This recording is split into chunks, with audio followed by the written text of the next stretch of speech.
அஸ்ஸலாமு அலைக்கும் ஸ்டூடெண்ட்ஸ்.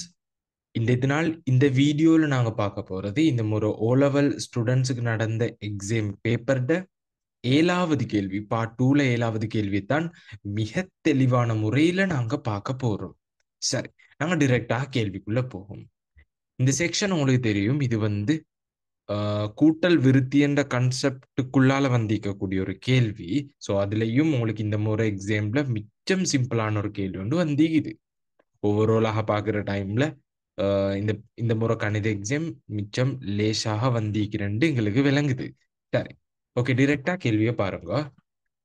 நீல மின்குமிழ்களையும் அப்படின்னா நீல கலரும் இருச்சு, வெள்ளை மின்குமிழ்களையும் பல ஒருமைய வட்டங்களில் அப்படின்னா விளக்கம் நான் தரேன் புள்ளி.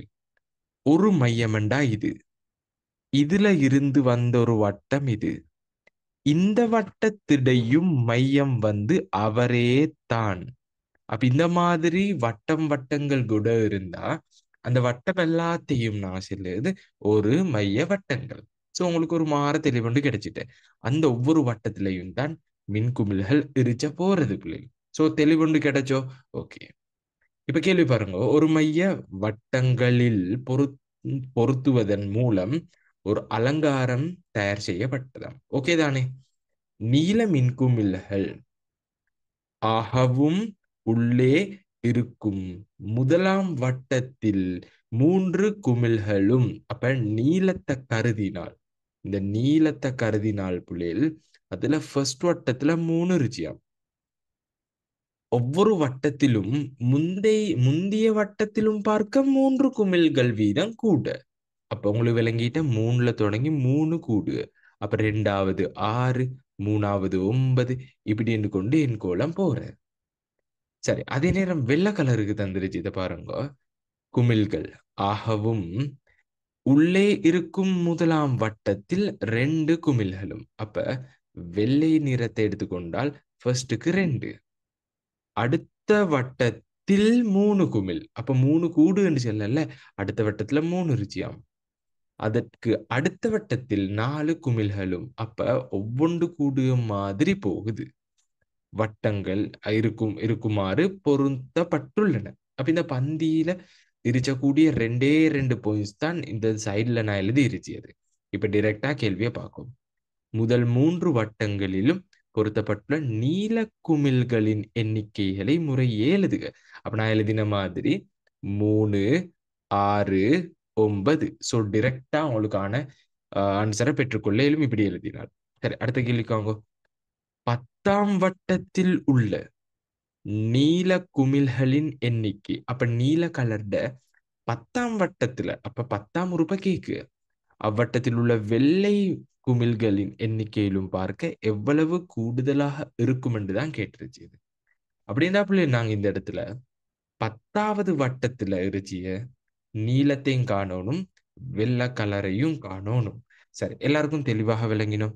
ஓகே, இந்த இடத்துல பிள்ளைகள் இதுக்கு ஒரு கள்ள கேம் ஒன்றும் இருந்துச்சு. நான் உங்களுக்கு தெளிவாகவே விளங்கப்படுத்தேன். டைம் போனது பரவாயில்ல பிள்ளை. வெள்ளைய விட எப்பயுமே நீளம் கூட. அதை உங்களுக்கு இதை வச்சே பார்க்க இயலும், இதை வச்சே பார்க்க இயலும். எவ்வளோன் கூட என்று கேட்டா அதையே ஒரு எண்கோலமாக எடுக்க இயலும். 1வதுல எடுத்தா 1 கூட. சரிதானே பிள்ளை நான் சொல்ல வர்றது விஷயம்? ஸோ 2ஆம் கேள்விக்கு 1வது எடுத்தா 1 கூட, 2வது எடுத்தா 3ல இருந்து 6 சொன்னா 3 கூட, அடுத்த எடுத்தா பாருங்க 4ல இருந்து 6 9 சொன்னா 5 கூட. அப்ப இதுக்கு அடுத்தத்தை எடுத்தென்றால் பாருங்க, சும்மா உங்களுக்கு கெஸிங்ல காட்டுவேன் பிள்ளைகள். சரியண்டா 7 கூட என்று வரணும், சரியொன்று பார்க்கவும். பார்க்க தேவையே இல்லை புள்ளிகள், பார்க்க தேவையே இல்லை. காரணம் இங்கே 3 கூடு கூட இங்கே 1 கூடினால் எக்ஸ்ட்ராவா இப்ப 2 கூடுமாய் தானே அர்த்தம். சோ தெளிவாக விளங்கினோம். அப்ப இப்படிப்பட்ட ஒரு எண்கோலத்தை எடுத்தா டிரெக்டா கேள்விட ஆன்சர் எடுக்கலும். எப்படின்னு பார்க்கமோ. சோ இதுல 10ஆம் உறுப்பை கேட்டுருச்சு. சோ இந்த எண்கோலத்திட ஏதாரன் 1, டீதாரன் நல்லா யோசனை பண்ணி சொல்லுங்க 2. சோ இப்ப 10ஆம் உறுப்பு கேட்டா எண்ணுக்கு பதிலா 10 போட்டு காணணும். சோ நான் இதை சைடுக்கு எழுத பாருங்க. டி என்னோட சமன்பாடு ஏ சக என் சய 1 டி. சோ இதுல பிரதியிடம் டி 10 சமன் ஏக்கு பதிலா 1 சக 10 சய 1 டிக்கு பதிலாக 2. இப்போ உங்களுக்கு தெரியும் 1 சக 9 10ல் 1 போனா 9 தர 2. So 1 plus 1 9ஐயும் கூட்டியலாம் 9 2 18. ஸோ கேட்ட கேள்விக்கான ஆன்சர் 19 அதிக மண்டைகள் கிடைக்கலும். 19 மின் குமிழ்கள். 19 மின் குமிழ்கள். ஸோ எல்லாருக்கும் ஒரு மாற தெளிவொன்று கிடைச்சோம். அப்ப நீங்க வந்து நீலத்தையும் வெள்ளையும் தனித்தனியே கண்டும் செய்ய ஏழும் புள்ளியல். ஸோ கேள்வி இன்னொருக்கு உங்களுக்கு வாட்சி காட்டவோ 10ஆம் வட்டத்தில் உள்ள நீல குமிழ்களின் எண்ணிக்கை அவ்வட்டத்தில் உள்ள வெள்ளை குமிழ்களின் எண்ணிக்கையிலும் பார்க்க எவ்வளவு கூடுவன்னு கேட்டேன்.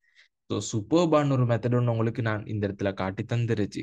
ஸோ நீங்க வேற வேற மெத்தட்ல செஞ்சாலும் ஃபுல் மார்க்ஸ் எங்களுக்கு இந்த இடத்துல எதிர்பார்க்க இயலும். சரி, இப்ப நாங்க இதுல ஃபைனல் கேள்வி 3வது கேள்விக்கு போகும்.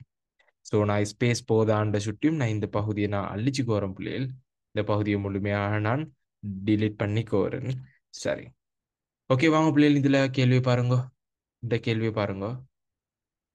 இந்த வந்துருச்சு பாருங்க பிள்ளைகள். ஓகே, நல்லாவே மேலுக்கு பேத்துட்டேன். சரி பரவாயில்லைக்கட்டும். கேள்வி பாருங்க. அலங்காரத்தில் குமிழ்கள் பொருத்தப்பட்டிருக்கும் வட்டங்களுடைய எண்ணிக்கை அப்ப டோட்டலாவே 16 வட்டம் தான் நீச்சியதான்.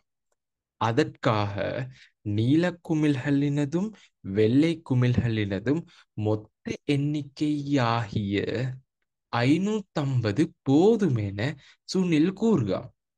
அவருடைய கூற்று உண்மையோட கேட்டுச்சு. அப்ப நாங்க பிள்ளைகள் இந்த இடத்துல ரெண்டையும் டோட்டலாக கருதினா எங்களுக்கு இதை கூட ஒரு புதிய எண்கோளமாக கருதியலும்.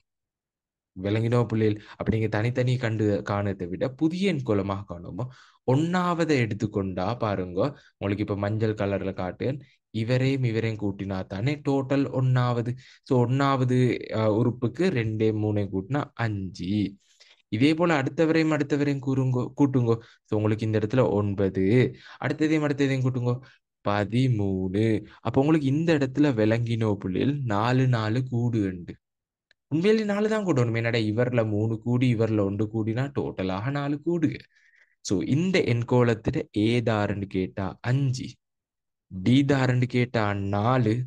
சரி, இப்ப இதுல எண்ணுக்கு பதிலாக நாங்க 16 போடணும். இங்க கேட்டுருச்சு இது பிள்ளைகள். மொத்தமாக பயன்படுத்தின பல்பை தான் கேட்டேன். 16ஆம் வட்டத்துல என்று கேட்கல. ஏன்னா அப்ப இந்த இடத்துல பாத்தலாக்கே விளங்க உங்களுக்கு எஸ்என் தான் பாவிக்கணும்.